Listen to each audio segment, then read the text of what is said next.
Hi everyone, नमस्ते।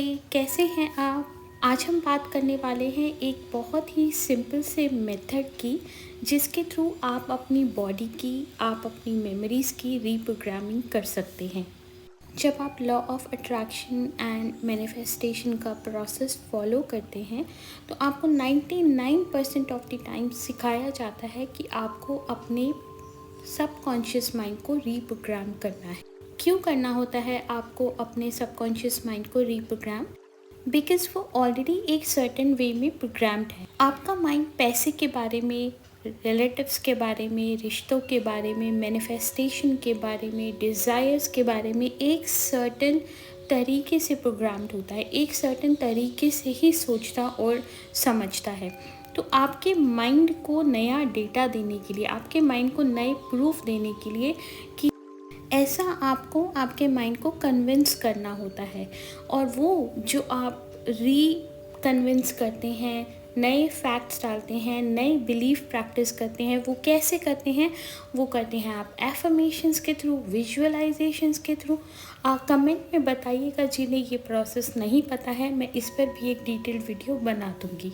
तो coming back to, जब हम अपने माइंड को रीप्रोग्राम करते हैं तो बेसिकली हम क्या कर रहे हैं? हम जो एग्जिस्टिंग डेटा है उसे हटा रहे हैं और नया डेटा डाल रहे हैं। नया डेटा क्यों डाल रहे हैं?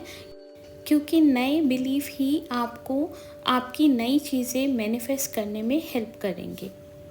जो आपकी बॉडी में एग्जिस्टिंग बिलीफ है, एग्जिस्टिंग कार्मास हैं, उनको क्लियर करने के लिए मैंने एक मेथड हमेशा सजेस्ट किया है और जिसकी मैं डाई हार्ड फ़ैन हूँ, वो है होपोनोपोनो। होपोनोपोनो के साथ मैं सबको सजेस्ट करती हूँ कि आप होपोनोपोनो वाटर भी क्रिएट करें। होपोनोपोनो वाटर कैसे क्रिएट करना है उस पर मैं एक सेपरेट वीडियो बना दूँगी। बट देन होपोनोपोनो के साथ आज जो टेक्निक मैं आपके साथ शेयर करने जा रही हूँ वो एक बहुत ही मिराकुलस टेक्निक है। बेसिकली होपोनोपोनो से हम क्या करते हैं? होपोनोपोनो से हम ज़ीरो स्टेज की तरफ आते हैं। ज़ीरो स्टेज मीन्स माइंड की वो स्टेज जिसमें आप क्लीन स्लेट हैं। आप ना किसी के लिए पॉजिटिव हैं, आप ना किसी के लिए नेगेटिव हैं। कोई कार्मा अगर है भी तो आप उसको लेकर अच्छा या बुरा फील नहीं करेंगे। दिल just exist as a picture, as a memory. It's not going to bother you but it's still going to be there. तो वो हमें पुराने कार्मास क्यों क्लियर करने होते हैं? क्योंकि जब हम पुराने कार्मास हटाएंगे तो हम नए के लिए स्पेस बनाएंगे।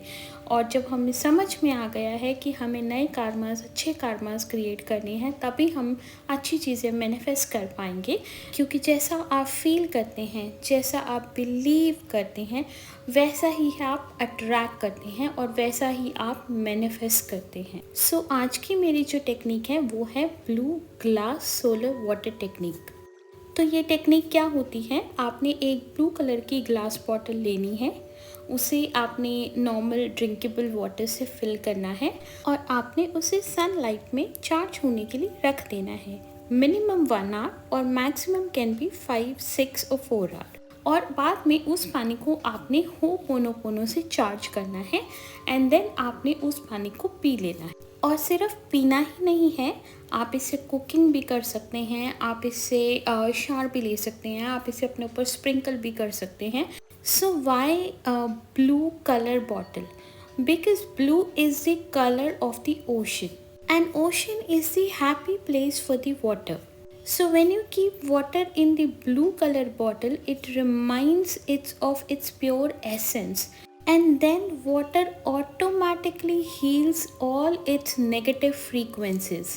आप जब वाटर को ब्लू कलर की बॉटल में डालते हैं ना, तो आप उसे बहुत ऑनर करते हैं, because blue is the originality of the water. इस स्टेज में अगर आप उस बॉटल को पकड़ के कुछ इंटेंशन सेटिंग भी कर देंगे तो आपको बहुत मिराकुलस रिजल्ट मिलेंगे। और उसमें बेनिफिट ऐड होता है जब आप उसे सन एनर्जी से चार्ज करते हैं। Now when you will drink this water, this will cleanse you. This will definitely remove the void memories from your subconscious mind, and you're gonna experience a different and a magical life ahead. Go ahead and try it and do let me know how did you feel. And this is always recommended that one must bless and thank the food and the water they're drinking. So make it a practice and start experiencing the difference in your life. So this was my technique for today. आज के लिए बस इतना ही. नमस्ते.